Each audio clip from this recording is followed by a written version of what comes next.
early and mid-game, picking up a lot of kills here. But Absolute Units now currently in a fight once again. They've already lost out on one, but it looks like there might have been some trades as Strictly has gone down as well.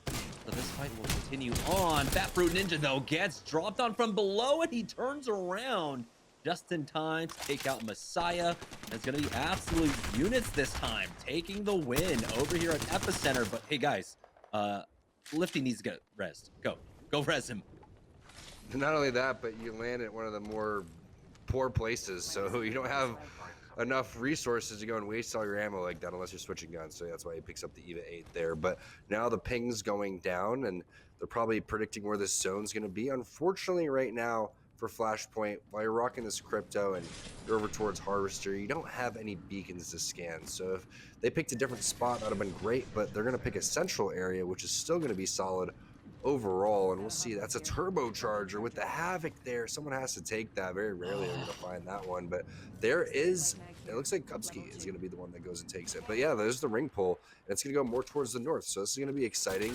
Teams that now have that easy rotation from the south have a little bit more work to do. And now you see CNE coming already for an early third party, even though that fight ended not too long ago. Yeah, so they're a little bit late here, as you can see, but they do have the team split up at the very least here, hitting for the 16 onto 1. Seamus is coming in for this as well, hitting onto that squad, forcing out the bubble early on. Seamus is sliding down now. They've got a team in their sights. That's CNE here now, who are looking for the third party, but they themselves are stuck inside the bottom of the tower. We'll see if Seamus can make this entry in.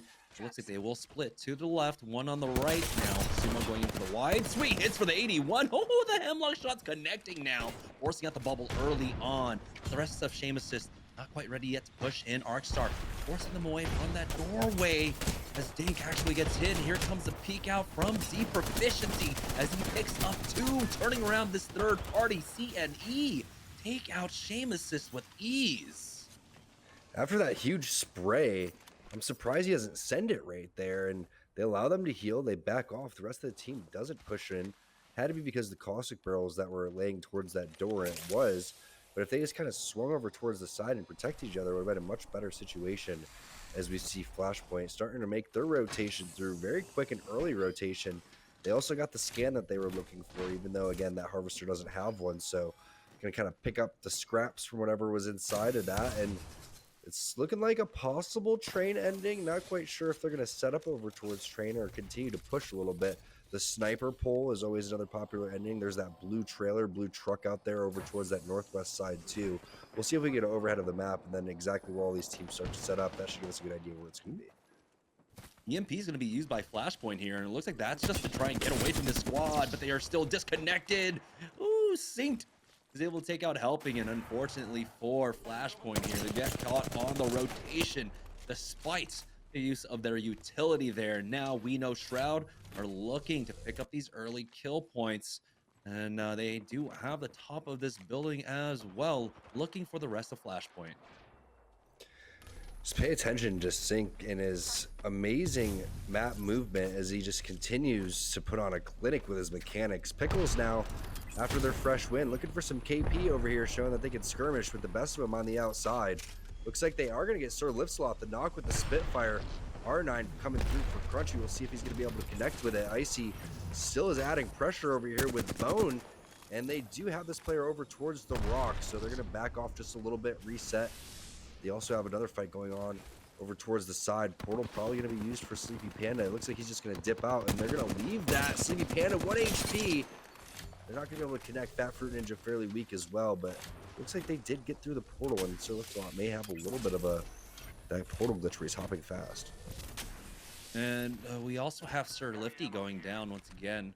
There we go. Actually getting thrusted off. I believe Kupski went down to We Know Shroud throughout all of this as well. So still a lot of fighting here on the northeast side of the zone as Rare Excellence are making their way on up, able to pick up a lot of loot. So you have to imagine this is a squad that's probably running over by trials, picking up the double golds once again. They've got a squad looks like stuck inside on the other side of this area, but they're able to make it to safety, and they will just be able to heal this one up for now. As Kyun hoping the ultimate excels for himself, surprisingly enough. I mean, it's a pretty low cooldown for that black hole on the horizon. I would imagine it goes over to his Watson, but Looks like they want to prioritize quite possibly just having that extra CC in the next fight. And it looks like they're interested in fighting too. You can see the amount of peeking going through and just kind of getting all these different angles so they can find out exactly how weak these players are. Because when you're feeling good with this armor, you're trying to armor trek, and if they have any type of gray armor, you're pushing that immediately as scans coming through left and right. You can see all the teams in the vicinity here. This is when everyone starts to kind of clump together with round one closing and starting to prioritize exactly where they want to set up. Looks like SCN has their spot, and also a pretty good setup for this one, the triple take mastiff combo. And a lot of armor swaps. They were taxing these one in. They've got, it looks like triple blues. They're prioritizing, of course, getting the red Evo shields for themselves, heading for the 60 with that triple take at range.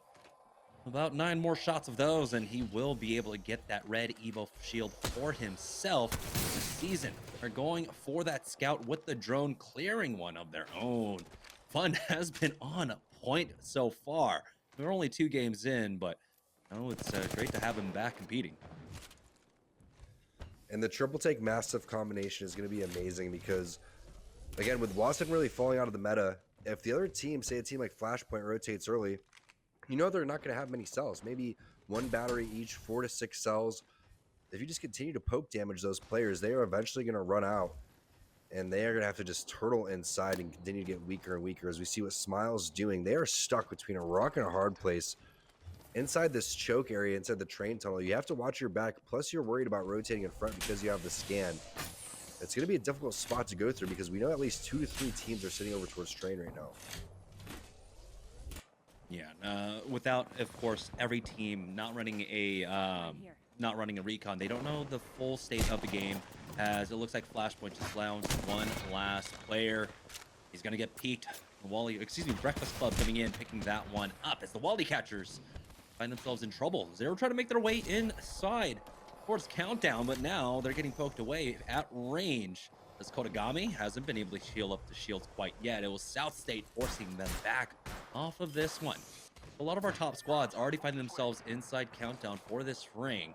We'll see in 2 minutes, or if someone else brings up that ring information for us, if there's a beacon around to get that next zone for us.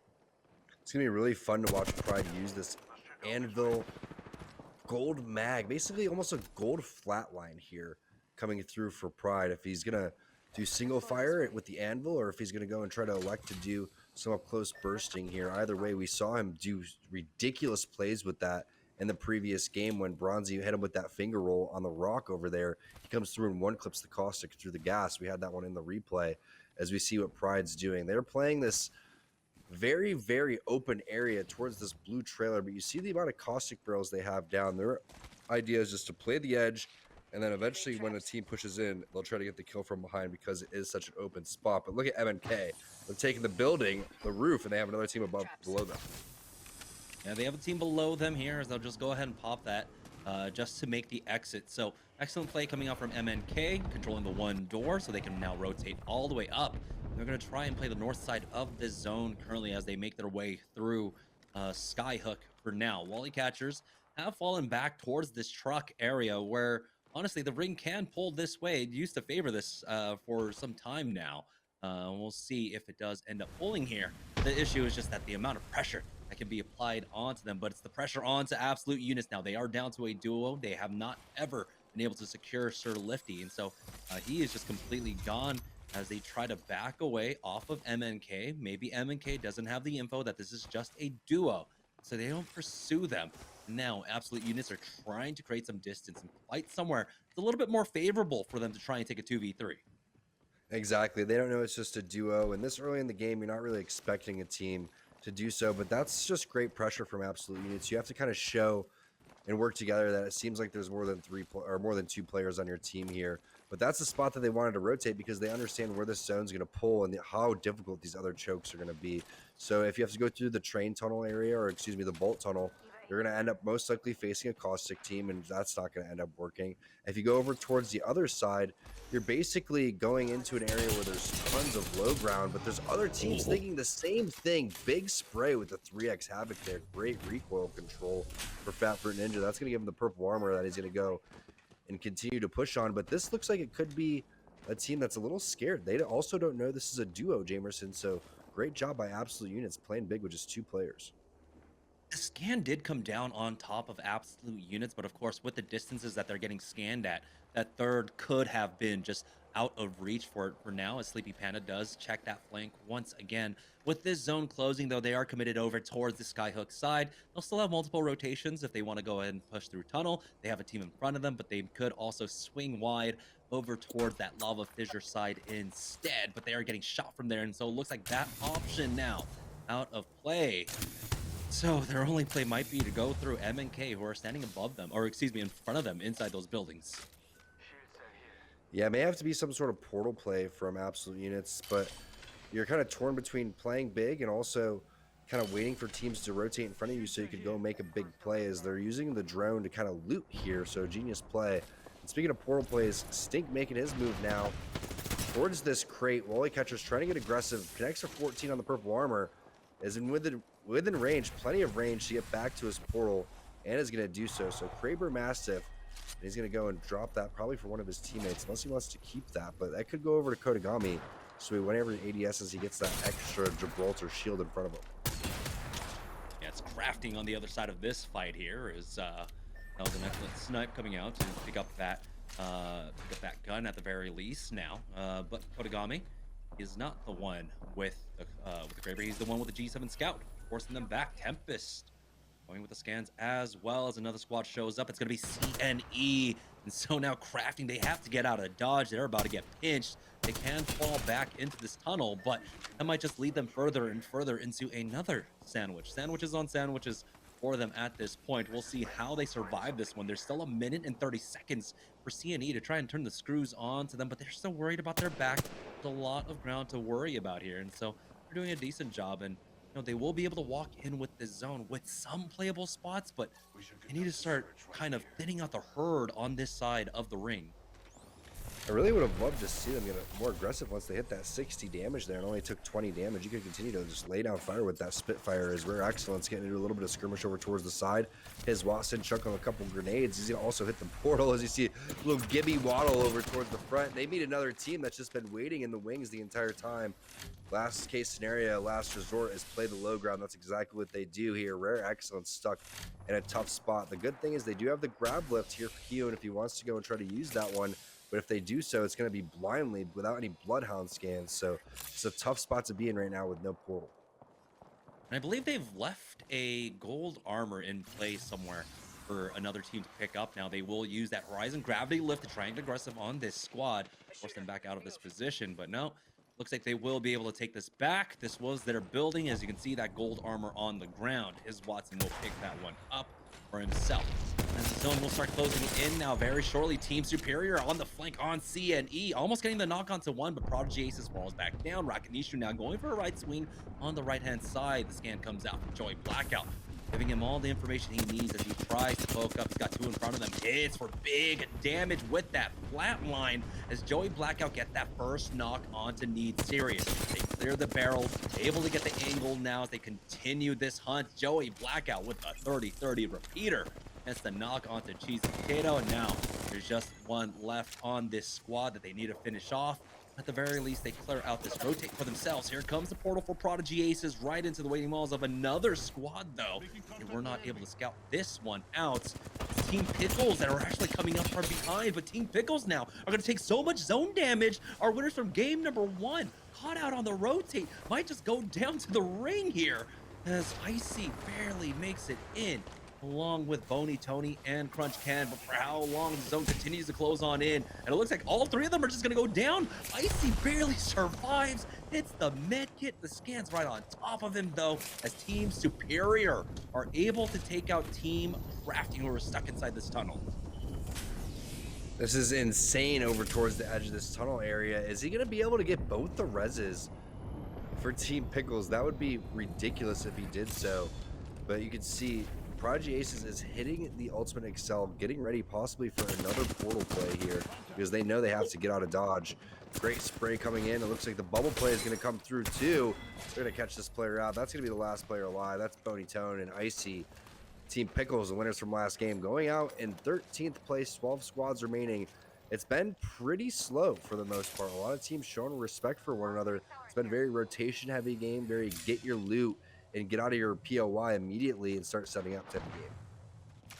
Rare Excellence still holding position over here on over here at Countdown. As we know that a lot of squads made their way in here early on. Don't know if any of the squads were able to make that rotate from Skyhook and get in to the low ground there, if they've cleared that one out at the very least for the time being. But you were talking about, of course, the economy situation really punishing a lot of squads who do make these early rotates. We haven't seen the heal quite yet onto, I believe it was his Watson, who was sitting on that purple armor for himself. I don't know if he's waiting to try and get the red Evo before he bats up or whatnot, but here comes Team Superior making their next push now, going into that cart. They do get scanned up as Rakanisha goes out for the peak, hits for the 84, and goes for the flank, and that's going to be the 2v1 onto that player, taking out Kodagami, taking out Greek God, and now it's a 3v1 as Joey Blackout does go down to Snake.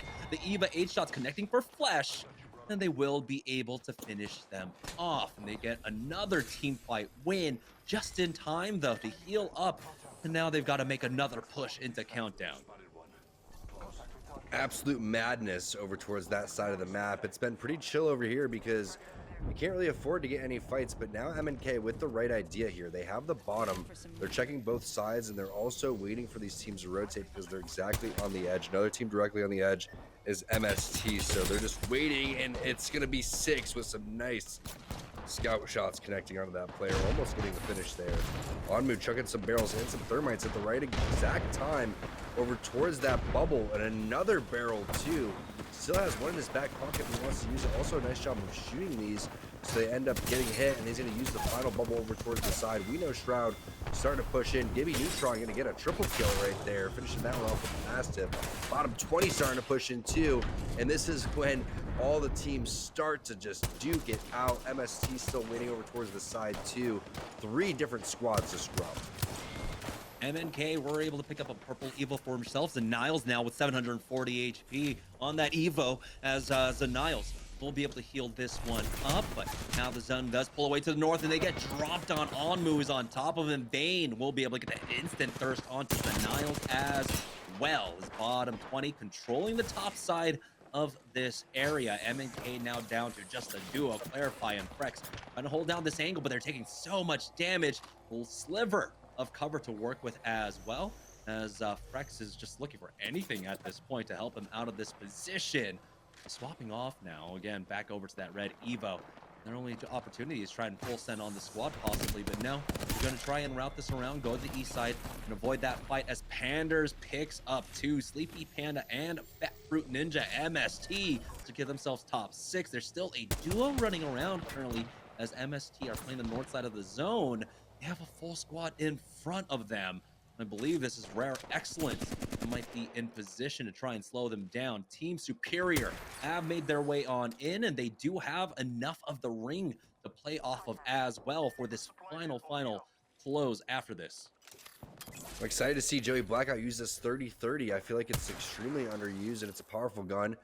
Will he pop his ultimate throughout this situation, and does he have time to get it again for the next zone when it closes? I feel like this could be an opportunity to go and do that. Tons of Bloodhound scans would scare these teams in front of him, but Prodigy Ace is finding himself with the Kraber here. Let's see if they're able to finish what they weren't able to do in game number 1. They landed Dome in game number 1. The zone pulled there. They couldn't get the W. MST looks like very similar game to what they had too. Tons of fighting happening over here. Metro's put up a lot of assists. Looks like he wants to go use the defensive bombardment just to hold off the other teams for the third party over towards the side where they want to take this fight. Yeah, clears out one angle that they don't have to worry about, but Metro gets peeked out, and he does go down as Metro now bleeding out on the ground. 6 trying to heal up through that armor. He's got that red Evo, and he's only hitting the cells, so no bats for him. You have the Nox gas grenade, it looks like being used, or at least a barrel being popped as 6 goes for the wide swing. He does not connect whatsoever, and he backs away, and now Panders will fall. How much longer can they survive, though? EMP goes down on top of Team Superior.